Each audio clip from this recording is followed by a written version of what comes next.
Welcome to the show. I am so stoked. We have been talking about getting you on, and then between your schedule and my schedule and our travels and my kids, it has not happened.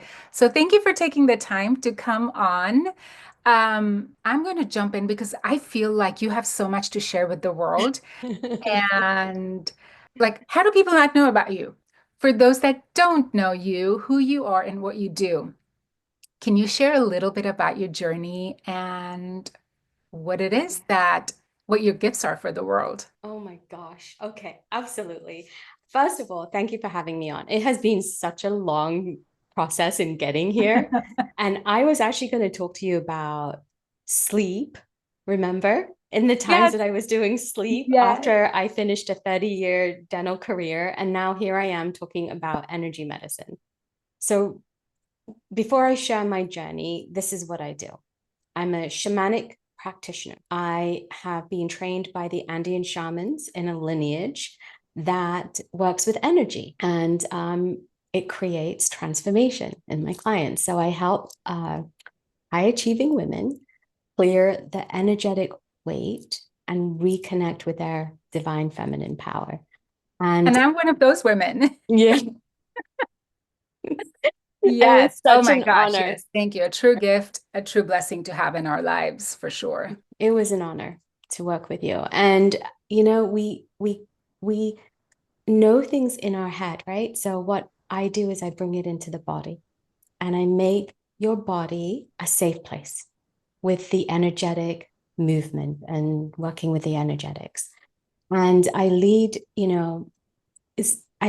women into finding themselves. It's not just the mindset, but it's actually soul deep, as you do, right? The soul work. And I guide women to remember who they were or they are before the world told them to perform. It's about coming back to yourself and not trying to be something for other people, not performing, not chasing. And that's what the energetics does, right?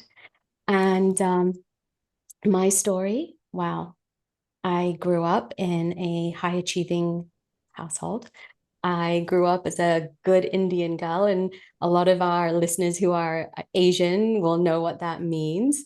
And told to be quiet, sit quietly, be pretty, go and have an education, but don't have an opinion, right? Don't use your voice, right? And then I grew up. I was bullied at school. I got married and I was bullied by my in-laws. And not because they were bad, it was an imprint I was carrying around energetically, right? I attracted that. That's what I was reflecting and the fear that I was carrying. I when I became this high achieving dentist, this fee for service practice, went into full mouth reconstruction, did sleep apnea, started to teach it and consult on it, um, thinking that if the more I do, the more I'm perfect, the more I chase, people will love me. My in laws will love me. People will love me, accept me. I will belong, right? And so I went chasing and I woke up one day and I felt so disconnected from myself. I was 49 years old. I'm 56 now. I'm 49 years old. And I was like, I don't know who I am. I don't remember who I am. I know what my two daughters like to eat. I know what my husband likes to eat. I know if I were to order for my team members, I would know what to order for them. I even know what they like. I don't know what I like. And from that disconnection just came a tiredness that was so deep, not even physical. It just was like this soul, like this weariness that was just inside me. And all of that also affected my health too. I became hypothyroidism. I had pre-diabetes. I had perimenopause at the age of 37 with total shutdown, adrenal suppression. All of those things manifested in my health. But what really was hard was there was no joy. I said no to everything. So anyway, and I know that a lot of us have been there or to a lesser degree or to an even worse degree, right? And I just remember one day I'd put out the fires at work, as we do, with a team, with the patients, right? With my husband, with my daughter. Right? And I got home and I was so freaking tired. Sorry, so tired. Oh, we are all good. Okay, I was so freaking tired and I just wanted to lay down on my bed. And guess what? I'd taken the sheets off. And so I had to make the sheets, the bed again. And that was the day a fitted sheet broke me. And you know what I'm talking about, ladies, right? The fitted sheet, you put one corner on, you put the second corner on, and the first corner flips off. You put two corners on, and the third corner is on, and suddenly another corner just comes off, right?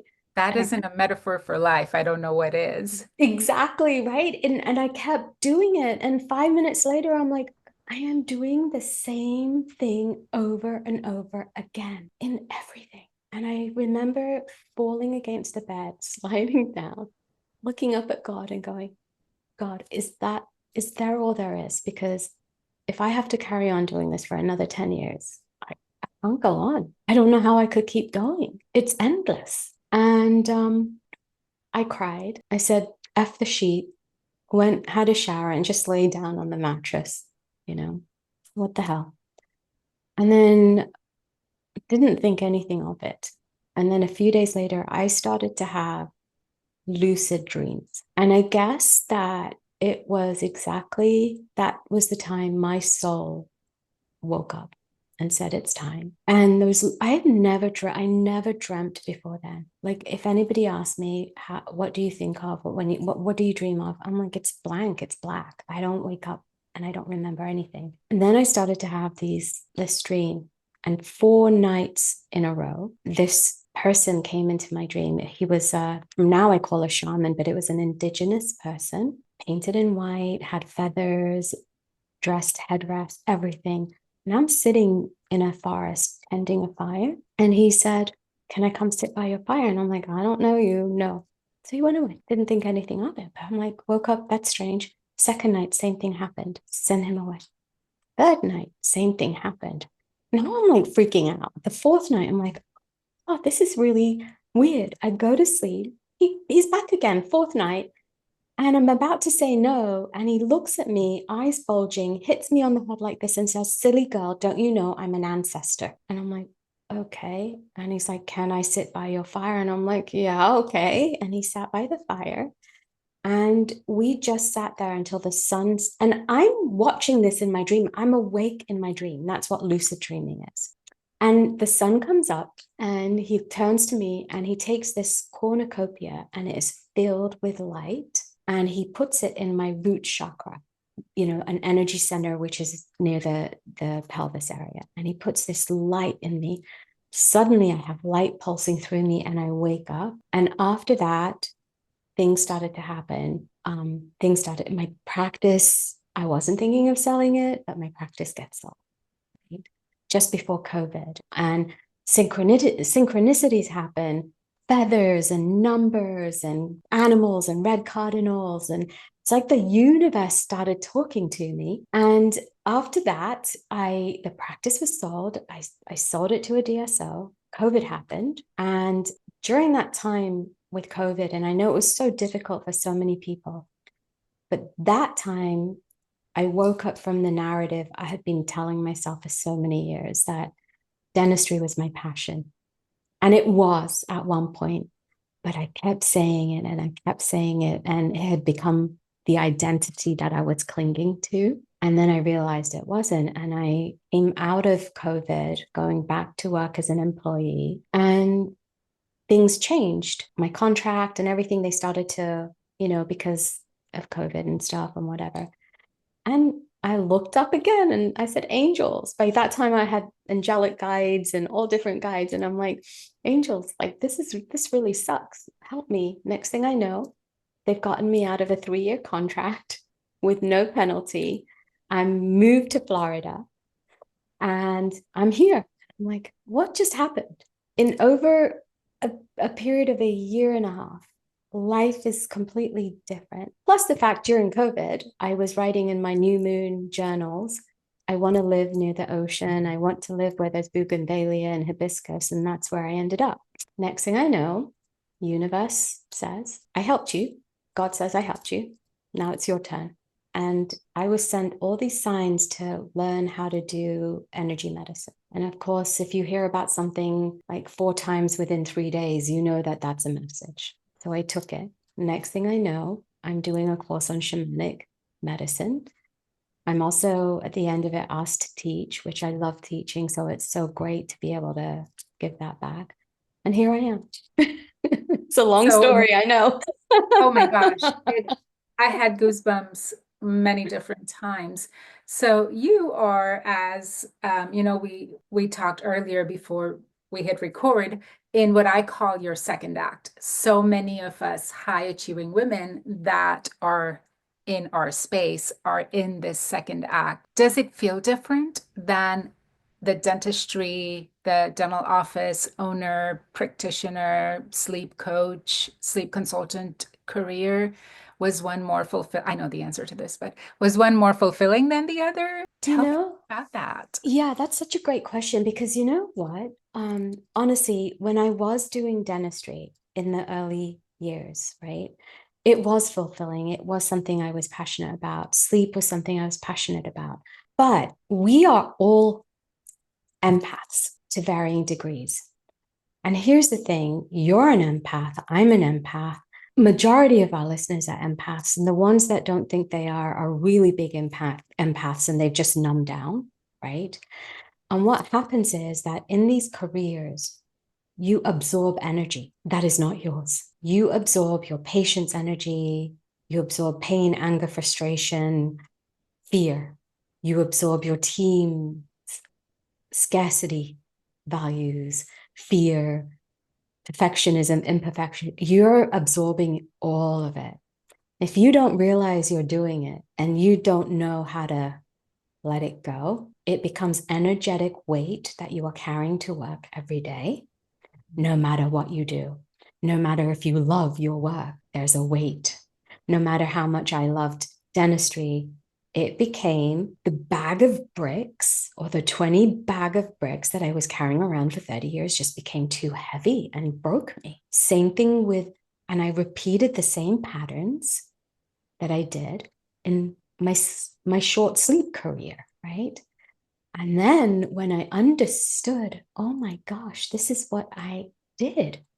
I carried everyone's energetic weight. I took on responsibilities that weren't mine. I said yes to burdens that were not mine because I didn't know any better. And when I understood that through the energy work and I shed the energetic weight, as well as releasing 60 pounds of physical weight that came off with that slowly. This second act is not even a second act. It's just the way I live. I breathe it and I am it. I don't do it. And I say that because I haven't taken the same patterns that I did in my dental business and my sleep business. It's not the same. It's not hustling. It's not chasing. It's not doing it in a masculine way, right? Masculine way is we've got to do this. We've got to do this. This is the list. We've got to do this. I've got to achieve this. I've got to do this. No, no, no, no, no. This is from a different approach. And this is where we've forgotten our femininity in this. We've forgotten that our divine feminine, when she's healed and ready, the divine wisdom, the divine knowledge, the intuition comes in. She's the one who receives the messages. And then the divine masculine in us does the aligned actions. But we're doing it the other way around. We're doing without. So no wonder we're tired. Right. Right.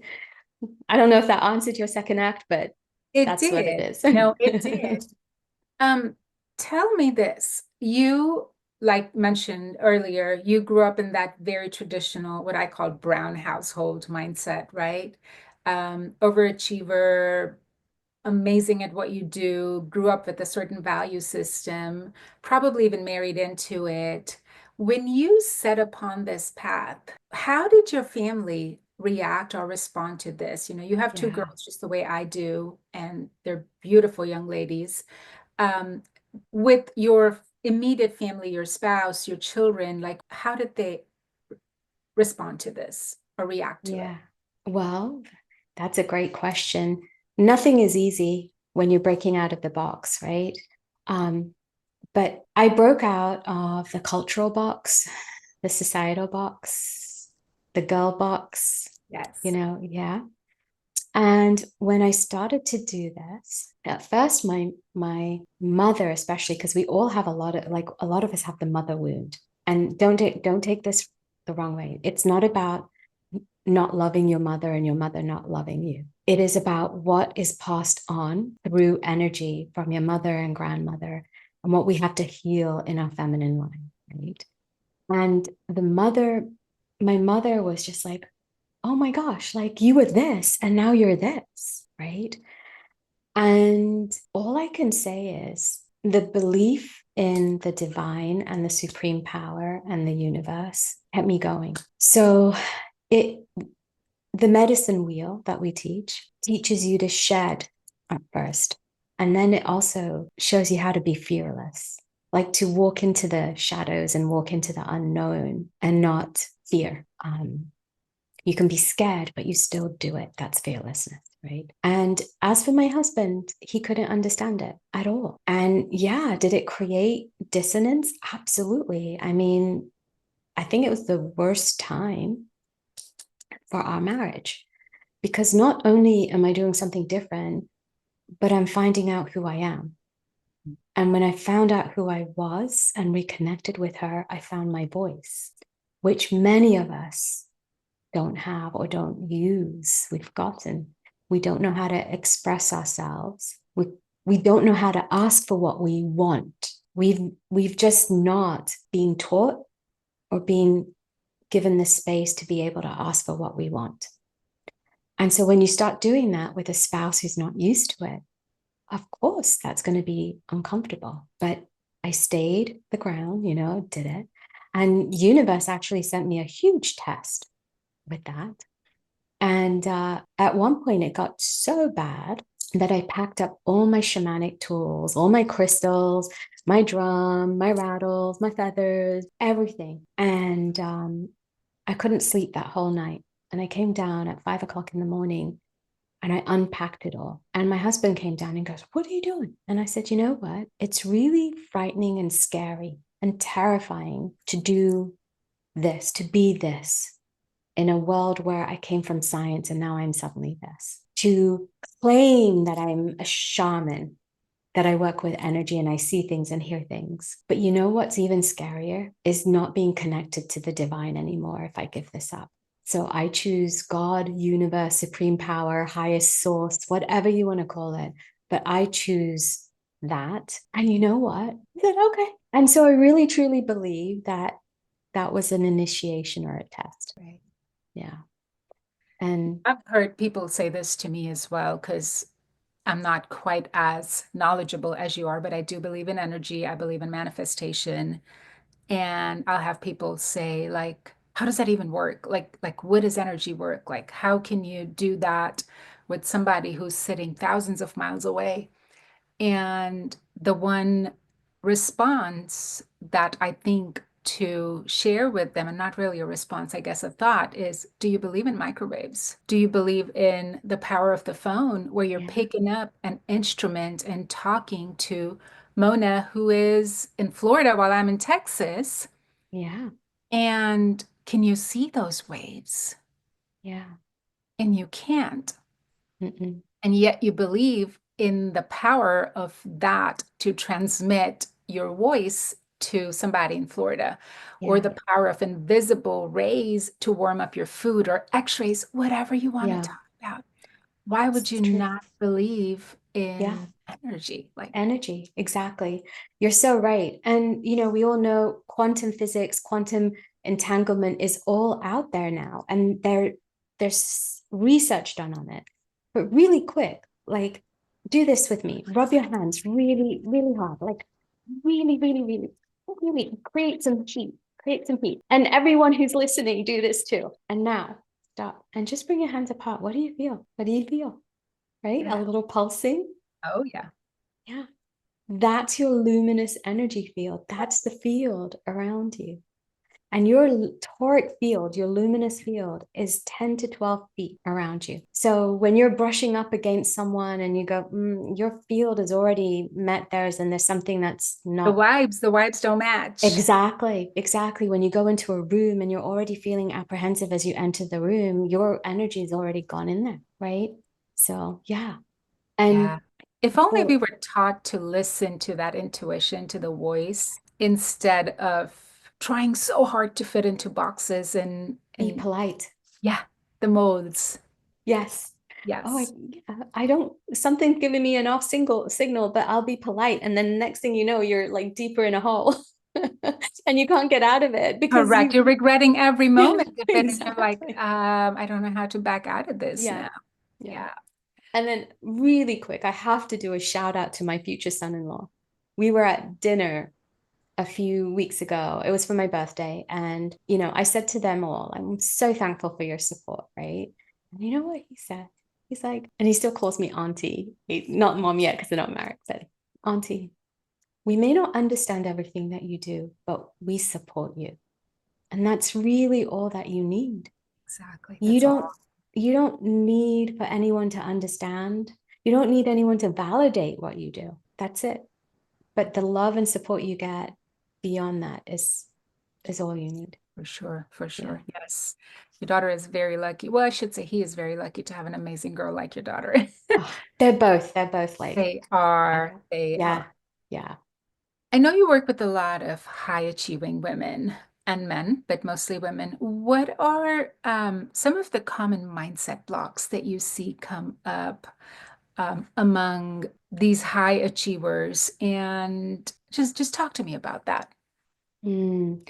So very similar to what I told you about myself. There is there are core wounds, right? And limiting beliefs. And a core wound, like a core wound of abandonment or a core wound of rejection or wound of betrayal, can be expressed like 150 different ways. And so the high achieving people are relentlessly going and going and going. And then they hit the wall and they're tired and they're fatigued and they're burnt out and have disconnection to themselves. And that's why they're finding people like me. Okay. And so we go through what is the limiting belief? What is the I track the energy. So as a shaman, we are taught to track energy and see where these imprints live in the body, in the energy centers of the body. Okay. So if someone is really high achieving, the driving force could be not feeling enough self-worth, right? Well, where does that come from? That self-worth could be from a core wound of abandonment. And so when did that get triggered? And we track it. And it's triggered in the in childhood, but it is an imprint bought from a previous life or ancestral, generational, or it could be an outside energy that's kind of attached to your field. Okay. So think of yourself like, Megna, you were born and you were like your pure essence was born, right? But you had no memory of who you are, right? So you're very similar to a beautiful Mac or PC. You go to a Mac, your Apple store and you bring back that beautiful Mac and it's so clean and pristine and you open it up and it's fast and. And then suddenly it starts to take on viruses or programs that is not its own.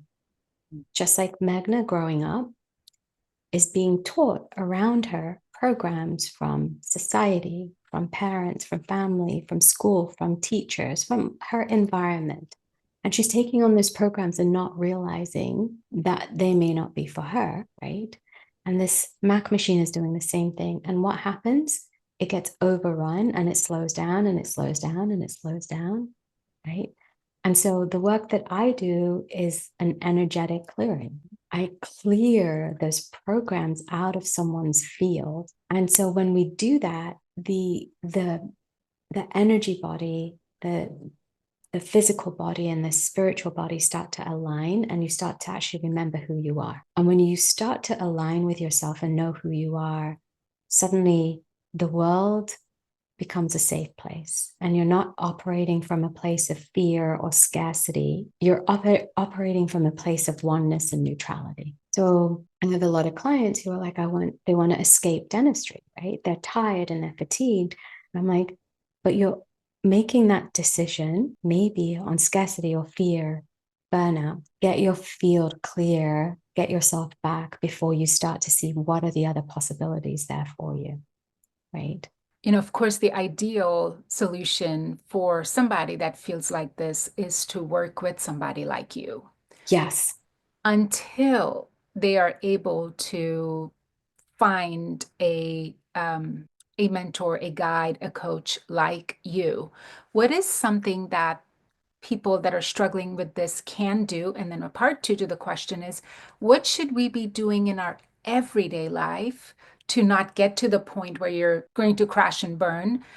It's like you want to brush and floss so you don't get a cavity, right? What is Yeah. my Yeah. brushing and flossing going to look like? Yeah. Oh, that's such a great question. So until, you know, just realize, first of all, that you're empaths and you need to let go of energy. Now, yeah, you're carrying a lot around a lot of stuck energy, but you can still clear the new stuff, right? So grounding is very important. Okay. Going out into nature 20 minutes at least, unplugged. And if you can be barefoot in your garden and allow, the resonance of Mother Earth, of Pachamama, of Gaia to come in, and, that grounding is really beautiful. Even something like dry brushing of your energy and giving it to Mother Earth, especially between patients, if you can, because you sometimes carry the energy of a negative or a tough case into another room. You can meditation is one of the most powerful things that you can do, right? That stillness, in that stillness is where you start to discover yourself, right? And when you start to meditate, a lot of people struggle with it, and that's okay. And it's because you think you have to be like a monk, like sit up straight. You got to, no thoughts, no thoughts. Well, guess what? If somebody says, don't think of an elephant, the first thing you do is think of an elephant, right? So just sitting in stillness. Don't even call it meditation. Just sitting quietly, no phone, no tech, nothing. And what I like to say is if a thought comes, acknowledge it, but don't engage with. Acknowledge it, no judgment, let it go. And so maybe when you're sitting and breathing, bring attention to your mind, let the thoughts come in, and no judgment. Then pay attention to your body and see what it's speaking. Don't engage, just make a note, be aware. And then the last 2 minutes, just breathing and resting. So it's, awareness, resting, existing, just being. Even you do that for 5 minutes, that's enough. It doesn't have to be, like it doesn't have to be perfect, right?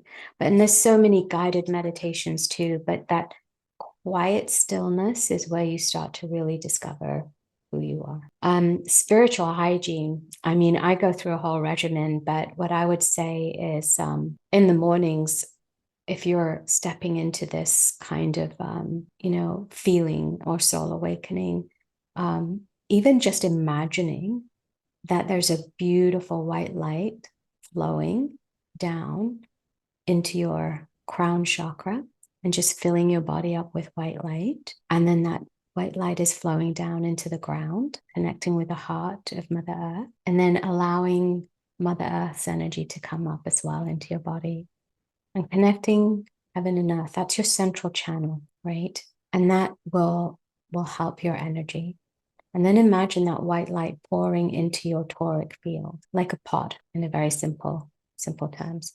And just ask for that pure white light to filter out things that don't belong. And that that should help a little. Yeah. Yeah, yeah. I love that you said, ask the white light to filter out things that don't belong.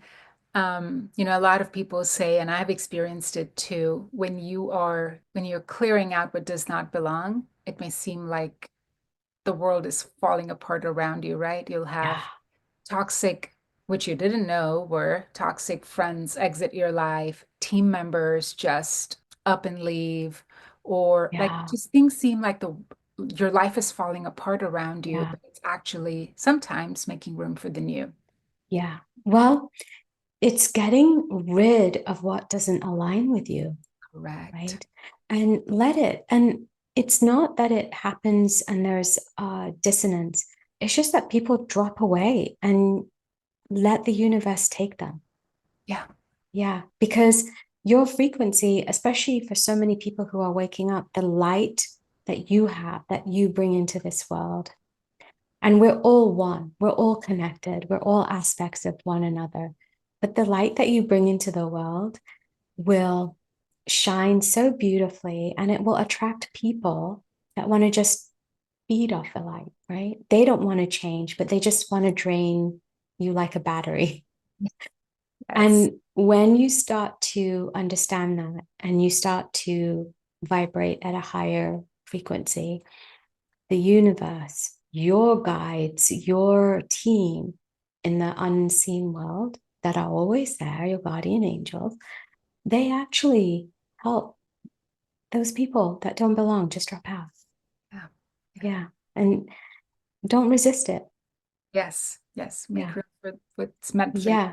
Exactly. And better comes along. Yeah. Oh, I could sit here and talk to you forever. Um, how can our listeners connect with you? How can they find you, learn more about what you're doing, and how you can help them? My website, and I'm on social media, but if you're on my website, there's a ton of ways to connect. I'm on Facebook, I'm on Instagram.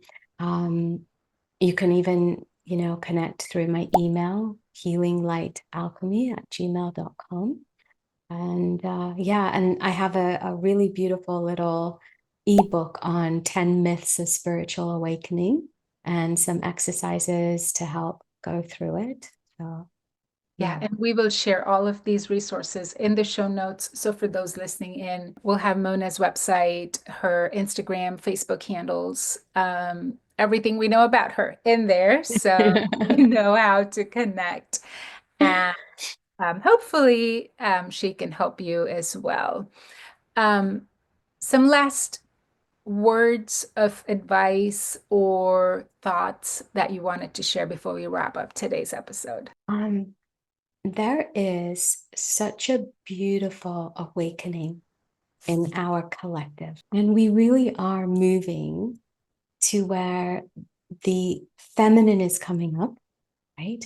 But it's not just about the feminine. If it's just about the feminine, we'll do the same thing that the masculine did.